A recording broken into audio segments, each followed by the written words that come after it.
afternoon. I'm Faith Gemmell, and I work with resisting environmental destruction on Indigenous lands. Given that your office has just approved Chuckchi Sea development in Alaska, as well as coal development in Diné territories, despite Indigenous people's opposition to those proposals, Secretary Salazar, how can the U.S. be taken seriously here in Copenhagen to take real measures on climate change while you're approving destructive energy proposals in Indigenous territories in the United States? Thank you for the question. From day one, when President Obama came in, we spoke about a comprehensive energy plan. And that comprehensive energy plan necessitates us to stand up the renewable energy world, which we have worked on for so long.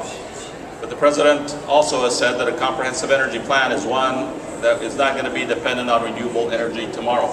So we have to go through a transition, and we have significant resources, including oil and gas, which will continue to be a part of our energy portfolio, a part of the energy portfolio of the world in the years to come.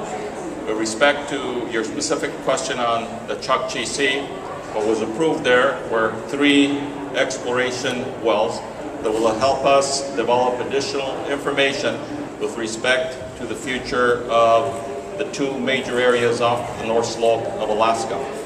The administration and the Department of Interior will take very seriously the input and the consultation, the nation consultation that we have engaged in with tribal communities.